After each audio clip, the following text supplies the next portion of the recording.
नमस्कार। स्वागत है आपका एक्सरसाइज एक्सप्लेन्ड पे। इस वीडियो में हम करेंगे exercise 1C measurement and experimentation ICSE 9th physics.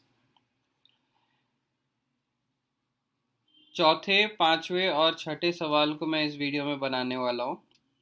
जो पिछले 3 सवाल हैं उनके लिंक आपको डिस्क्रिप्शन पे मिल जाएंगे और जो अगले 3 सवाल हैं उनके भी लिंक आपको डिस्क्रिप्शन पे मिल जाएंगे। तो अगर आपने पिछला वीडियो नहीं देखा है तो ज़रूर देखिएगा। शुरू करते हैं चौथे सवाल के साथ। Find the length of a second pendulum. अब हमें यहाँ पर निकालनी है लेंथ सेकेंड पेंडुलम की। तो जैसे ही हम सेकेंड पेंडुलम देखेंगे हमारे दिमाग में ये आना चाहिए कि सेकेंड पेंडुलम की टाइम पीरियड जो होती है वो होती है 2 सेकेंड की। एक्सेलरेशन ड्यू टू ग्रेविटी की वैल्यू दी गई है 10 मीटर पर सेकेंड स्क्वायर की और पाई हमें लेनी है 3.14। तो हम यहाँ पर गिवन डेटा लिख लेते हैं। लेंथ हमें निकालनी है तो L हो जाएगी क्वेश्चन मार्क। टाइम पीरियड क्योंकि सेकेंड पेंडुलम दिया हुआ है तो टाइम पीरियड हो जाएगी 2 सेकेंड की। एक्सेलरेशन ड्यू टू ग्रेविटी दी गई है 10 मीटर पर सेकेंड स्क्वायर की। पाई की जो वैल्यू है ये हमें माननी है 3.14 की। अब देखिए हम जानते हैं टाइम पीरियड का जो फॉर्मूला होता है वो है T is equal to 2 pi root of L divided by G। अब हम इसको दोनों तरफ स्क्वायर करेंगे तो स्क्वायरिंग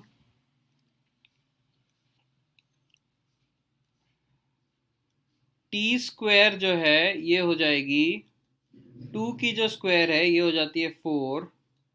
पाई की जो स्क्वायर है ये हो जाएगी पाई स्क्वायर। रूट एल की स्क्वायर हो जाएगी एल डिवाइडेड बाय रूट जी की स्क्वायर हो जाएगी जी। अब मैंने यहाँ पर क्या करना है, मैंने एल निकालना है। तो अगर मैंने एल निकालना है तो बाकी सब चीज़ों को हमने दूसरी तरफ लेके जाना है। तो मैं लेफ्ट हैंड साइड को राइट हैंड साइड और राइट हैंड साइड को लेफ्ट हैंड साइड लिखूंगा।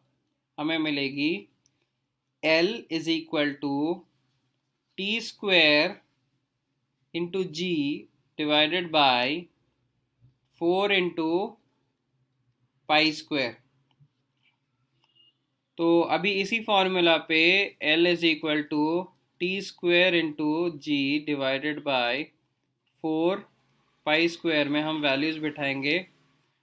तो L हो जाएगी टी स्क्वायर होगी 2 स्क्वायर इंटू जी हमें लेनी है 10 की divided by 4 into pi square जो है ये पाई स्क्वायर हमें माननी है 3.14 की स्क्वायर।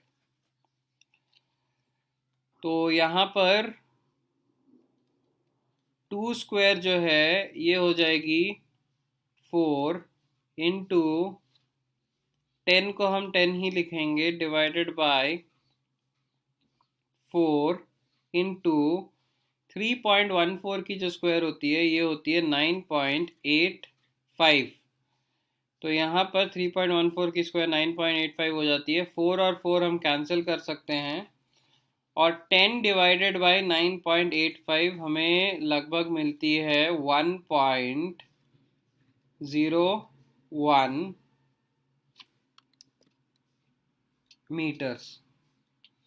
तो ये जो है ये होगी हमारी लेंथ। सवाल ने हमसे लेंथ निकालने को पूछा था, हमने लेंथ निकाल दिया।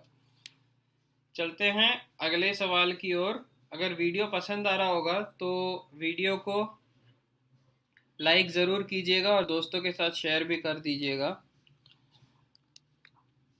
Compare the time periods. तो हमें टाइम पीरियड कंपेयर करनी है of 2 pendulums of length 1 metre and 9 metre.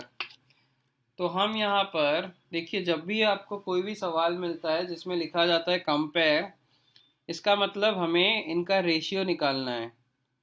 तो यहाँ पर L1 हम मान लेंगे 1 मीटर की और L2 जो है इसे मानेंगे हम 9 मीटर्स की।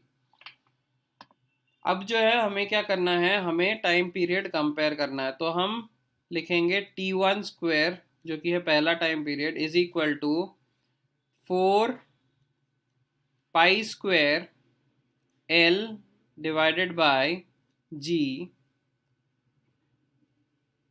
यहाँ पर डिवाइडेड बाय हो जाएगा और यहाँ पर भी डिवाइडेड बाय हो जाएगा।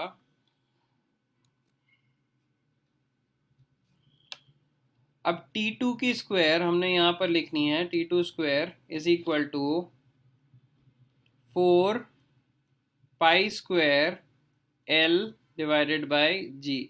लेकिन देखिए लेंथ तो अलग है, तो यहाँ पर हमने L1 मान लेनी है, यहाँ पर हमने L2 मान लेनी है। तो अभी ये जो है ये है A divided by B divided by C divided by D के फॉर्म पे। तो इसमें हम जानते हैं कि ये हो जाएगी A by B into D by C, reciprocal से हम मल्टीप्लाई करते हैं। तो ऊपर भी हमने बिल्कुल वैसा ही करना है। तो हम यहाँ पर लिखेंगे 4 pi square L1 divided by G into, यहाँ पर न्यूमरेटर पे आ जाएगा G divided by 4 pi square L2। अब जो भी हम कैंसिल कर सकते हैं हम कैंसिल करेंगे, जी कैंसिल कर देंगे, 4 और 4 कैंसिल कर देंगे, पाई स्क्वायर कैंसिल कर देंगे। तो हमारे पास बाकी क्या रह गया, हमारे पास बाकी रह गया L1 डिवाइडेड बाई L2 जो कि 1 डिवाइडेड बाई 9 के बराबर है।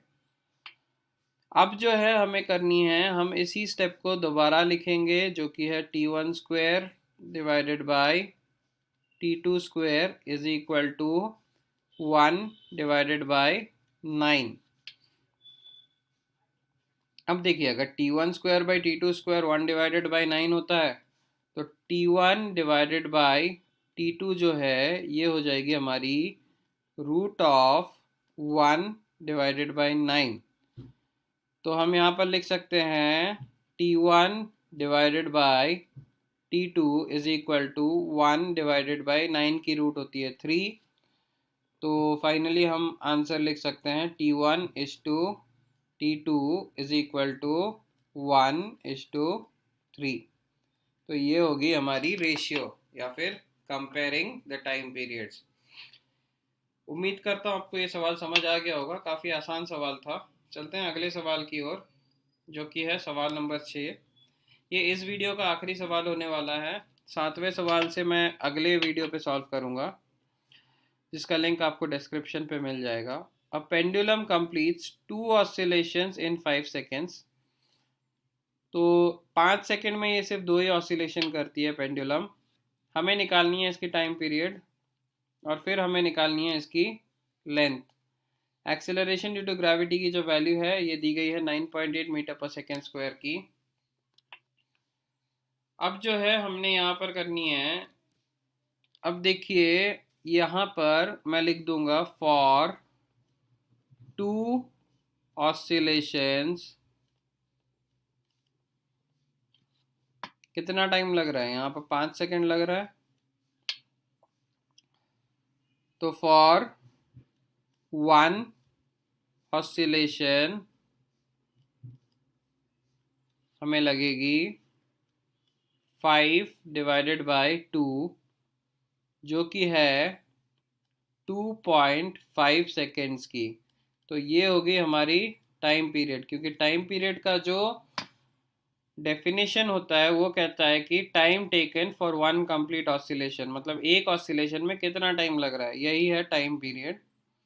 तो यहाँ पर हमें टाइम पीरियड मिल गई 2.5 सेकेंड्स की। अगर आपको ये चीज़ समझ नहीं आ रहा होगा तो ये है यूनिटरी मेथड से किया हुआ। तो इस चीज़ को समझने के लिए हम एक एग्जांपल मान लेंगे। मान लीजिए आपको 10 रुपये में 2 चॉकलेट्स मिल रही हैं, तो एक चॉकलेट का दाम कितना होगा। तो एक चॉकलेट का जो दाम होगा वो होगा 5 रुपये। लेकिन आपको 5 रुपये मिले कैसे, 10 डिवाइडेड बाई 2।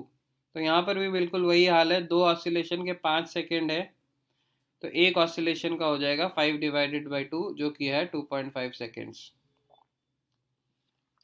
अब हमने लेंथ निकालनी है, तो लेंथ निकालने के लिए हमने जो चौथे सवाल पे जो फॉर्मूला यूज़ करा था वही हम करेंगे। तो फॉर्मूला अपना आता है L=T² G डिवाइडेड बाय 4 × π²। अब देखिए हमने सब्स्टिट्यूट करनी है। L=T² हो जाएगी अपनी 2.5 की स्क्वायर इंटू जी की वैल्यू हमने यहाँ पर 9.8 माननी है, और इधर जो है डिनोमिनेटर पे 4 को हमने 4 ही लिख देना है, इंटू π² जो है ये हमें